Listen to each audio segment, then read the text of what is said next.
자, 우리 함께 말씀 봅시다. 오늘 말씀은 사무엘상 16장 6절에서 13절 말씀입니다. 사무엘상 16장 6절에서 13절 말씀. 목사님이 봉독하도록 하겠습니다. 각자의 자리에서도 성경 펴시고 이 말씀 함께 읽으면 좋겠습니다. 목사님이 읽습니다. 그들이 오매 사무엘이 엘리압을 보고 마음에 이르기를 여호와의 기름 부으실 자가 과연 주님 앞에 있도다 하였더니 여호와께서 사무엘에게 이르시되 그의 용모와 키를 보지 말라. 내가 이미 그를 버렸노라. 내가 보는 것은 사람과 같지 아니하니 사람은 외모를 보거니와 나 여호와는 중심을 보느니라 하시더라.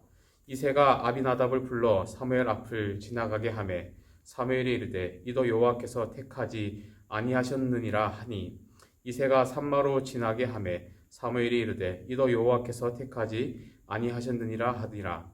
이새가 그의 아들 7을 다 사무엘 앞으로 지나가게 하나 사무엘이 이새에게 이르되 여호와께서 이들을 택하지 아니하셨느니라 하고 또 사무엘이 이새에게 이르되 내 아들들이 다 여기 있느냐. 이새가 이르되 아직 막내가 남았는데 그는 양을 지키나이다. 사무엘이 이새에게 이르되 사람을 보내어 그를 데려오라. 그가 여기 오기까지는 우리가 식사 자리에 앉지 아니하겠노라. 이에 사람을 보내어 그를 데려오매 그의 빛이 붉고 눈이 빼어나고 얼굴이 아름답더라. 여호와께서 이르시되 이가 그니 일어나 기름을 부으라 하시는지라.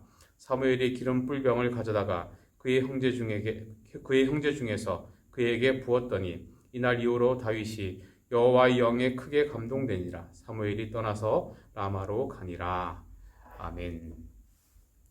자, 우리 각자의 자리에서 또 예배 드리시고 또 연말을 우리가 정리하는 이 시점에 하나님 앞에 나오신 우리 모든 분들이 하나님의 평안과 또 기쁨과 주시는 그 사명 가운데 깊이 사로잡히는 은혜가 있기를 축원합니다. 연말이 되고 우리가 또 한 해를 정리하는 이 시점에서 우리가 오늘 분명히 하고 싶은 것이 있습니다. 비록 이 현장에는 오지 못했고 각자의 자리에서 예배를 드리고 있지만 하나님께서는 분명히 그 각자의 자리에서 내가 어떠한 태도로 하나님을 만나고자 하는지 하나님께서 그 마음의 중심을 보시고 여러분들의 예배를 분명히 받아 주실 겁니다. 우리가 어디에 와 있는지는 중요하지 않습니다. 내가 예배드리는 그곳이 하나님을 만나는 자리가 되고 하나님이 오시는 자리만 된다면 분명히 하나님께서는 그 예배를 통해서 여러분들의 영광을 받으실 것이고 영광 받은 자의 삶은 하나님께서 반드시 꽃피우게 하십니다. 그 믿음 가지고 우리가 함께 나아가며 하나님을 만나는 은혜가 있기를 축원합니다. 오늘은 하나님께서 사람을 고르실 때의 기준에 대한 이야기들을 목사님이 마지막으로 오늘 2020년 마지막 설교로 준비를 해봤습니다. 요즘 참 다양한 형태의 오디션 프로그램들이 많습니다. 특히 음악 분야의 프로그램들에서 오디션들을 많이 했죠. 처음에는 아이돌 멤버 뽑는 이런 오디션들이 주를 이뤘었는데요. 최근에는 트로트 장르에서 오디션이 대히트를 쳐서 또 많은 새로운 스타들이 나오기도 했고, 또 보면 힙합, 또 아이돌, 또 기존의 가수였지만 잘 알려지지 않았던 무명 가수들, 또 여러 할 거 없이 많은 형태의 오디션들이 방송에서 이렇게 진행되고 있는 것을 우리가 볼 수 있습니다. 그리고 각 프로그램마다 사람을 선발하는 기준이 다 다르다는 것도 우리가 알 수 있습니다. 어떤 프로그램은 노래 실력을 굉장히 이렇게 중요하게 생각하는 프로그램도 있고요. 또 어떤 것은 춤추는 것을 굉장히 중요하게 생각하는 곳도 있고, 또 어떤 것은 스타성, 그 사람이 가지고 있는 스타성을 또 중요하게 생각하기도 하고, 또 어떤 경우는 사람들이 공감할 만한 스토리를 가진 사람을 이렇게 부각시켜 이렇게 사람들에게 보여주는 그런 부분들을 선호하기도 합니다. 다 다르다는 거죠. 왜 다 다릅니까? 라고 만약에 물어본다면 딱히 할 말이 없습니다. 왜냐하면 다 다르다고 우리가 뭐라고 할 수 없기 때문에 그렇습니다. 그 본인들이 그런 종류의 사람들을 내가 찾겠다는데 뭐라고 하겠어요? 그 방송을 만드는 방송국과 PD들이 우리는 이러이러한 종류, 이러이러한 성향, 이러이러한 능력을 가진 사람을 우리는 중점적으로 찾고 싶습니다라는 기준으로 사람을 뽑는 거니 우리가 마음에 들지 않는다고 뭐라고 할 수가 없다는 거죠. 우리가 오늘 읽은 이 성경 말씀에도 사람을 고르시는 이 하나님의 이야기가 기록이 되어 있습니다. 여러분들이 잘 아시는 다윗 왕이 처음 선택을 받는 그런 상황입니다. 하나님께서도 분명한 기준을 가지고 사람을 선택하십니다. 그런데 그 기준이 우리가 생각하는 기준하고는 조금 다릅니다. 왜 하나님은 내 생각과는 다르게 사람을 선택하십니까? 라고 물으시면 앞서 우리가 이야기를 나누었던 오디션의 상황과 별반 다르지 않습니다. 그건 모릅니다. 하나님의 마음이기 때문에 그렇습니다. 하나님이 필요하신 사람을 선택해서 쓰는 거니 하나님께서 알아서 하시는 것이고 하나님의 기준을 가지고 하시는 것이지 그 기준이 내가 이해되지 않는다고 제가 뭐라고 할 수 없는 것과 똑같은 것입니다. 예. 그래서 중요한 것은 우리가 하나님의 백성으로 이 땅을 살아갈 때에 하나님의 마음에 드는 것이 중요합니다. 하나님이 선택할 만한 사람이 되는 것이 중요합니다. 내가 그 오디션에 합격하고 싶으면 그 오디션이 요구하는 사람이 되면 되는 것처럼 내가 하나님의 사람이 되고 싶으면 하나님이 원하시는 기준 안에 들어가는 것이 중요하다는 거죠. 그 오디션에 나가서 왜 나 같은 사람을 못 알아봅니까? 라고 얘기했을 때 다른 사람들이 공감해주지 않고 왜 당신이 이 오디션에 지원했습니까? 라는 말을 듣는 것과 똑같은 겁니다. 내가 정말로 하나님 앞에 쓰임을 받고 싶으면 하나님이 어떤 기준을 가지고 사람을 고르는지를 우리가 분명하게 알아야 된다는 겁니다. 그것이 우리가 이 땅을 살아가면서 어쩌면 가장 중요하게 생각해야 하는 그 부분을 잃지 않고 살아가야 하는 우리의 신앙의 태도일 수도 있다는 겁니다.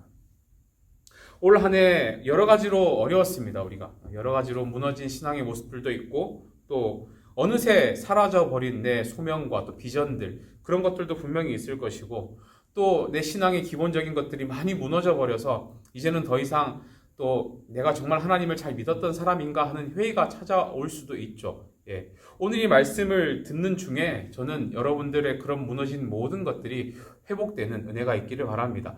내가 어떻게 하면 하나님의 마음에 드는 사람이 될 수 있는가라는 것을 고민하다 보면 분명히 그 하나님께서 그 말씀의 중심 가운데 네가 무엇을 하고 어떠한 중심으로 살아야 하는지를 분명히 깨닫게 하시는 은혜가 있을 거라고 목사님은 믿습니다. 오늘의 이 스토리는요, 이런 배경들을 갖고 있습니다. 사울이라는 왕이 있습니다. 이스라엘의 초대 왕이었습니다. 그는 용모가 굉장히 좋은 사람이었습니다. 누가 봐도 저 사람 왕이 될 만한 인물이네 하는 그 정도의 키와 또 좋은 용모를 가지고 있었던 그런 사람이었습니다. 그런데 안타깝게도 이 사람이 하나님께 버림을 받습니다. 그가 버림을 받은 이유는 분명합니다. 굉장히 간단해요. 하나님을 경외하지 않았기 때문입니다. 하나님을 경외하지 않았다는 것은 쉽게 말하면 하나님을 두려워하지 않았다는 것으로 표현할 수 있습니다. 그래서 하나님께 맡길 것들을 맡기지 않고 교만하게 스스로가 다 해버렸습니다. 하나님께 제사 드리는 것은 제사장만 할 수 있는 부분임에도 불구하고 본인 스스로가 내가 할 수 있다 그러고 해버렸고 또 하나님이 이런 것들은 하지 말라라고 분명하게 말씀하셨음에도 불구하고 그것을 무시하고 내 생각에 옳은 대로 내가 하고 싶은 대로 했던 그런 사람이었습니다. 결국 그와 같이 하나님을 경외하지 않고 두려워하지 않았던 이 사람을 결국 하나님께서 버리십니다. 그리고 하나님께서는 이스라엘의 새로운 왕을 세우시기로 결정하십니다. 사무엘을 부르시고 이 사무엘에게 한 임무를 부여하십니다. 너는 가서 내가 너에게 지명하는 그 사람에게 기름을 붓고 오거라 라는 명령을 하세요. 여기서 기름을 붓는다는 것은 크게 두 가지 경우에만 일어나는 일입니다. 첫 번째는 하나님께 제사를 드리는 제사장에게 그 제사장을 세울 때 기름을 붓거나 두 번째는 하나님 나라의 그 나라를 통치하는 왕을 세울 때 기름을 붓습니다. 그렇기 때문에 기름을 부으라는 것은 이 땅 가운데 하나님이 통치하시는 그 하나님의 이스라엘이라는 나라 속에 영적 지도자를 세우거나 아니면 나라의 지도자를 세울 때만 하는 일이었습니다. 그런데 이 사무엘에게 기름을 부으라는 것은 곧 무엇을 의미하는 겁니까? 왕을 세우고 오라라는 것을 의미하는 겁니다. 자, 어쩌면 이 사무엘에게는 이 명령이 좀 곤란했을 수도 있습니다. 왜냐하면 아직 사울이라는 왕이 살아있기 때문에 그렇습니다. 왕이 멀쩡히 살아있는데 또 다른 왕에게 기름을 붓는다는 것은 어쩌면 반역처럼 보일 수도 있는 겁니다. 그런데 사무엘은 이 불편한 하나님의 뜻에 순종을 합니다. 그래서 그 베들레헴이라는 그곳에 거주하는 그 이새의 가족을 만나러 갑니다. 함께 주님께 제사를 드리고 그 자리에 참석한 자녀들 한 명 한 명을 보게 되는 겁니다. 자, 그러면 우리가 한번 생각을 해봅시다. 내가 이새의 아들이 되었다고 생각을 한번 해봅시다. 그 자리에 참석한 그 이새의 아들들의 마음이 어땠을까요? 그들은 분명 사무엘이 무슨 어떤 일을 하는 사람인지 알았을 겁니다. 사무엘이 어떤 종류의 일을 하는 사람인지 분명히 알았을 거예요. 그러면 사무엘이 자기 집에 온다는 것이 어떤 의미가 있는지도 분명히 알았을 겁니다. 사무엘이 기름을 붓는 이 행위가 장차 자신에게 어떤 일이 일어날지도 분명히 예상할 수 있었을 겁니다. 그리고 그렇기 때문에 그 자리가 어떤 의미를 가지고 있는지 분명히 알았기 때문에 아마 최고로 좋은 모습을 하고 그 자리에 나왔을 겁니다. 오디션에 참가하는 사람들처럼 최고의 모습, 또 최고의 실력, 또 최고의 여러 가지 내가 자랑할 만한 모습들을 가지고 그 자리에 섰을 겁니다. 왜요? 좋게 보이기 위해서 그랬을 겁니다. 사무엘이 보기에 가장 눈에 띄는 한 아들이 있었습니다. 누군가 하면요, 6절 말씀에 보시면 엘리압이라는 사람이 나옵니다. 그리고 성경이 그를 묘사하기를 그의 키와 용모가 뛰어났다는 것을 우리가 추측할 수 있습니다. 왜냐하면 6절 다음에 나오는 7절 말씀을 보시면 주님께서 그의 키와 용모를 보지 말라라고 표현하신 것을 볼 때에 그는 누가 보아도 키가 크고 용모가 좋은 사람이었다는 것을 우리가 알 수 있다는 거예요. 그런데 어떤 사람은 이런 말을 들으면 벌써 기분이 상합니다. 왜 기분이 상하죠? 키, 외모? 역시 옛날이나 지금이나 키 큰 사람만 대접받고 잘생긴 사람만 대접받는 건 똑같네. 에이, 더러운 세상. 아마 이런 마음이 들 수 있는데요. 그 당시의 시대적 상황을 잘 이해해야 하는 게 그 당시는 지금보다 훨씬 더 키와 용모의 어떤 그런 것들이 지도자의 기준이 될 수밖에 없는 상황이었다는 것을 우리가 이해를 해야 합니다. 왜냐하면 고대 시대의 왕이 가장 필수적으로 갖추어야 했던 덕목이 무엇인가 하면 바로 전투 능력이었습니다. 요즘에 우리가 생각하는 군인들이나 뭐 대통령이나 이런 좀 지도자의 역할을 하는 사람들은 주로 사무실에 앉아서 이렇게 정치를 하고 전화로 명령을 하고 이래라 저래라 전략을 세우는 그런 정도의 역할들을 우리가 생각을 하지만 이 고대 사회에 있어서 이 왕 지도자들은 누구보다 가장 앞에 서서 앞장서서 전쟁을 이끌어야 하는 사람들이었다는 겁니다. 예. 우리가 흔히 생각하는 청와대, 백악관 앉아있는 그런 사람들하고는 다르다는 거예요. 그러면 왕이 전쟁터에서 가장 많이 사용하는 것이 뭘까요? 예, 당연히 칼입니다. 칼을 사용해요. 그 칼이 굉장히 중요했다는 것을 우리가 생각할 수 있는데요. 그리고 그 검의 길이는 결국 뭐에 비례하게 돼 있냐면 그 왕의 키, 그 왕의 팔 길이에 비례할 수밖에 없는 겁니다. 다시 말하면 팔이 짧은 사람은 어쩔 수 없이 짧은 칼을 써야 되고 팔이 길고 키가 큰 사람은 큰 칼을 쓸 수 있는 거예요. 그러니까 팔이 짧고 키가 작은 사람은 아무리 내가 용기가 많고 싸움을 잘한다고 할지라도 전쟁터에 나가면 긴 칼에 먼저 상처를 입고 내가 부상을 당할 확률이 높아지는 겁니다. 그래서 어쩔 수 없이 앞에서 이끄는 사람들은 용모가 좋고 풍채가 좋고 키가 크고 등치가 좋은 사람, 이런 사람들이 선호되었다는 거예요. 다시 말하면 이 당시에 키가 크다는 것은 그만큼 지도자로서 제대로 된 자격을 갖추고 있다고 볼 수 있다는 겁니다. 다시 말하면 이 엘리압이라는 다윗의 형은 이새의 첫째 아들은 왕이 될 만한 모든 스펙을 갖추고 있었다라고 볼 수 있다는 겁니다. 사람들이 보기에 다른 사람이 봐도 이 사람이 왕이 될 만한 사람이라는 것이 납득이 되는 그런 인물이었다는 거예요. 그런데 흥미로운 사실이 무엇인가 하면요, 하나님께서는 한마디로 그 사람을 거절하세요. 우리가 7절 말씀을 우리가 함께 읽어봅시다. 7절에 이렇게 기록합니다. 여호와께서 사무엘에게 이르시되 그의 용모와 키를 보지 말라. 내가 이미 그를 버렸노라. 내가 보는 것은 사람과 같지 아니하니 사람은 외모를 보거니와 나 여호와는 중심을 보느니라 하시더라. 자, 뭐라고요? 뭘 보지 말라고요? 그의 용모와 키를 보지 말아라. 그리고 하나님께서 뭘 말씀하십니까? 사람은 뭘 본다고요? 외모를 보는데 하나님은 뭘 보신다고요? 중심을 본다라고 기록하는 겁니다. 우리 사람은 그 사람의 외모, 경쟁력, 경력, 능력, 업적, 또 대단하게 보이는 여러 가지 스펙들, 이런 것에 우리는 중심으로 그 사람을 평가하고 보지만 우리 하나님의 생각은 그와 같은 기준으로 사람을 보지 않는다라고 말씀을 하시는 겁니다. 뭘 보신다고요? 중심을 보신다, 이렇게 표현을 해요. 여기까지 말씀을 드리면 많은 분들이 이렇게 생각을 합니다.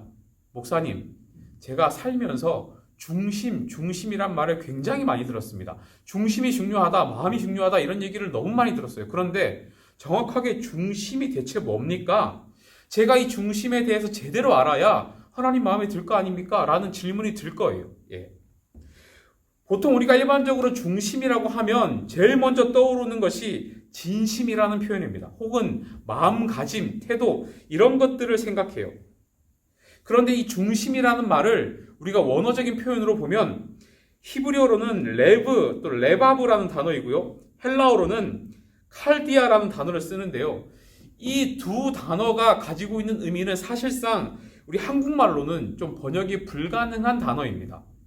정확하게 이런 의미다라고 표현하기는 조금 부족해요. 한국말로 표현하면. 그런데 그나마 가장 그 표현에 적합한 단어를 찾는다면 아마도 진심, 감정, 마음가짐 이런 표현이 아니라요. 아마 동기, 영어로 motivation 이라는 이 단어가 적당할 듯해요. 동기.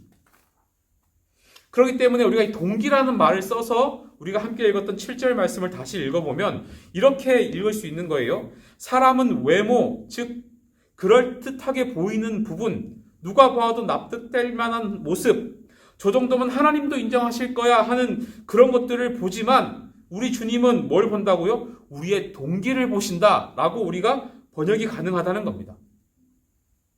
다시 설명드리면요. 이렇게 질문할 수 있어요. 너 예배 왜 드리니? 너 신앙생활 왜 하는 거니? 너 수련회는 왜 갖고 싶고 너 단기 선교는 왜 가려고 하는 거니? 너 왜 내 인생에 하나님이 필요한 거니? 너 왜 너의 인생을 성공하고 싶은 거니? 너 왜 남들보다 잘 돼야 된다고 생각하니? 라는 이 질문에 우리가 어떻게 대답하느냐가 중요하다는 겁니다. 여러분들은 이 질문에 어떻게 대답하시겠습니까? 많은 사람들이 그 마음의 동기가 선하지 않는 경우들을 참 많이 봅니다. 주님을 통해서 복받고 주님을 통해서 잘되고 주님 마음을 흡족하게 하면 나에게 뭔가 좋은 일이 일어나겠지.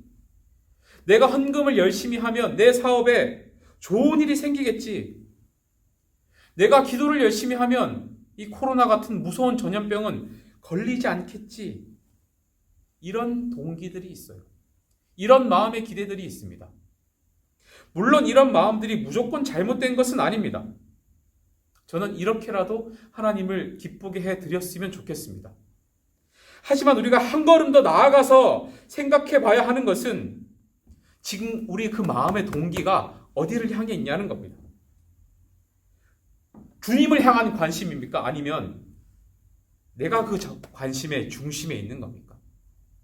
정말로 주님의 마음을 흡족하게 해드리기 위해서 그런 것들을 하는 겁니까? 아니면 그것들을 통해서 내가 더 잘 되기 위해서 그런 것들을 하고 있는 겁니까? 이 여기서 말하는 중심이라는 것은 바로 이러한 동기를 말하는 것입니다. 오늘 이 이야기에 나오는 다윗을 제외한 모든 형제들은 바로 이 기준에서 탈락을 했습니다. 하나님 보시기에 동기가 선하지 못했습니다. 사무엘이 자신들을 찾아왔다는 것 자체가 무엇을 의미하는 것이 너무도 잘 알고 있었기에 아마도 그들 각자는 하나님께서 기뻐하지 않는 동기들을 가지고 그 자리에 나왔을 것으로 추측해 볼 수 있습니다. 그래서 하나님께서 그들을 보시고 적합하지 않다라고 말씀을 하셨다는 겁니다. 만약 내가 사무엘에게 선택을 받는다면 굉장히 출세를 할 수 있겠지. 내가 만약에 왕으로 선택되지 않더라도 지금 내가 저 사람에게 잘 보이면 뭔가 대단한 중책을 맡을 수는 있겠지. 아마도 그런 마음으로 그 자리에 왔을 것이라고 생각해 볼 수 있을 것 같습니다. 그런데 여러분, 하나님의 기준은 무엇이었습니까? 그렇게 나왔던 그 모든 사람의 삶을 하나님께서는 거절하셨습니다. 그들이 드렸던 예배를 받지 않으셨습니다. 누가 보아도 좋아 보이는 그 기준을 하나님께서는 선택하지 않으셨습니다. 그리고 누가 선택받은 겁니까? 그 모든 출세의 기회에 전혀 관심조차 없었던 한 아들, 심지어 그 자리에 있지도 않았던 그 아들, 다른 모든 형제들은 가장 좋은 옷을 입고 가장 좋아 보이는 준비를 하고 각자의 장점들을 어필하며 스스로 좋아 보이는, 어떻게든 좋아 보이려고 애쓰는 그 자리에 자신 스스로는 전혀 관심조차 없이 홀로 들에서 양을 치고 있었던 그 다윗이라는 그 인물이 결국은 하나님의 마음에 쏙 든다는 평가를 받게 되고 그가 기름 부음을 받게 되었다는 것입니다. 이상하죠?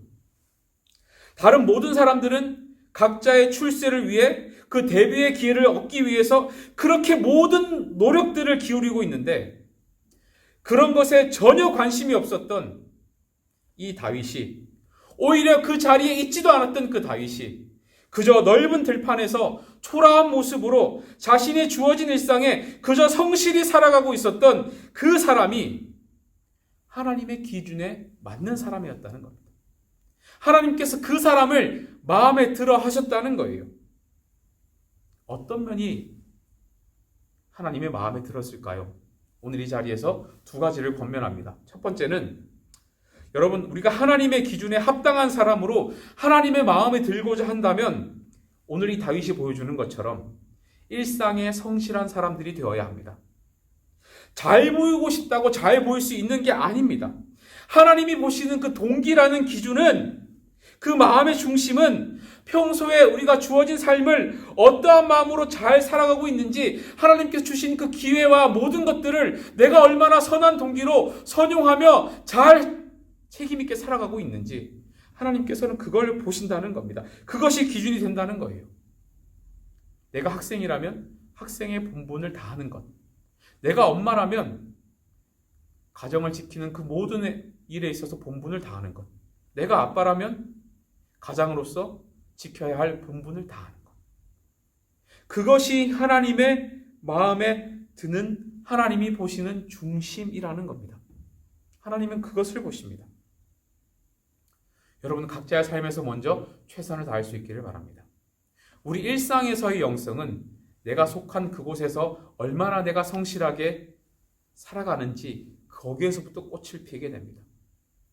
잘 보이고 싶다고 내가 뭔가를 잘 어필한다고 되는 게 아니에요. 사람 눈은 그렇게 속일 수 있습니다. 사람 마음은 그렇게 뺏을 수 있습니다. 하지만 하나님께서 보시는 기준은 내 일상에서 나에게 주어진 모든 것들을 내가 얼마나 책임있게 잘 살아가고 있는가, 그것이 하나님이 보시는 중심, 동기의 기준이 된다는 겁니다. 우리 모든 계산의 청소년들과 우리 선생님들께서는 각자의 자리에서 내 일상 속에서 정말로 최선을 다하시며 하나님이 보시는 선한 동기를 가지시고 살아가시는 우리 모든 식구들 다 될 수 있기를 주님의 이름으로 축원합니다. 두 번째 우리가 보아야 할 것이 뭐냐면요, 권면합니다. 오늘 본문에는 다윗의 중심이 대체 어떤 것이었는지 잘 드러나 있지가 않습니다. 다윗의 마음이 어떠했다라는 표현이, 어떤 설명들이 거의 없습니다. 그런데 그가 하나님 앞에 노래한 정말 유명한 시가 있는데요, 그 시편의 고백을 보면 그가 평소에 하나님을 어떻게 생각하고 하나님을 어떻게 고백하고 살았는지 우리가 알 수 있는 대목이 있습니다. 어딘가 하면요, 시편 23편 1절 말씀입니다. 너무나 유명하죠. 여러분들 아마 다 외우고 계실 거예요. 우리 다 함께 잘 아시는 구절이니까 함께 읽어봅시다. 시편 23편 1절 말씀입니다. 여호와는 나의 목자시니 내게 부족함이 없으리로다. 우리 한 번만 더 읽어봅시다. 여호와는 나의 목자시니 내게 부족함이 없으리로다. 아마도 이 부분은 이렇게 재해석해 볼 수 있을 것 같습니다. 하나님, 저 왕궁에 안 들어가도 괜찮습니다. 하나님, 저 출세 안 해도 괜찮습니다. 하나님, 오늘 무슨 특별한 일 없어도 저 괜찮습니다. 제 인생의 대박 같은 거 일어나지 않아도 괜찮습니다. 그저 오늘 아침 시작해서 하루 일과를 마칠 때 또 이 하루가 이렇게 지나가는구나 하고 소박하게 끝나도 상관없습니다. 다만 오늘 이 나에게 주어진 일상, 양치러 나와서 이 들판에서 내가 주어진 일상에 최선을 다하는 동안 하나님, 내 몸과 마음과 내 모든 영혼이 주님 한 분만으로 채워질 수 있다면 주님, 저는 그것으로 만족합니다. 이 모든 의미가 응축되어 있는 고백이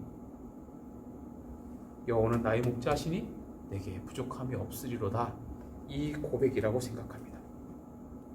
다윗에게 있어서 이 고백은 주님만 한 분만으로 저는 정말로 만족합니다, 이겁니다. 나의 그 어떠한 상황과는 상관없이 주님이면 저는 충분합니다. 저는 그것만 만족합니다, 이 고백인 겁니다. 정말로 한 해를 돌아보는 이 시점에 여러분 입속에서 오늘 이 고백이 함께 터져나올 수 있기를 바랍니다. 여호와는 나의 목자시니 내게 부족함이 없습니다. 주님, 저는 주님 한 분만으로 정말로 만족합니다. 비록 코로나19라는 이 시대를 보내면서 내가 잃은 것도 너무 많고 포기한 것도 너무 많고 내가 할 수 없었던 상황도 너무 많고 뒤를 돌아보면 후회투성이인 시간들이 너무 많았지만 주님, 그래도 주님이 나의 목자 되시기에 저는 만족합니다. 이 고백이면 충분한 겁니다.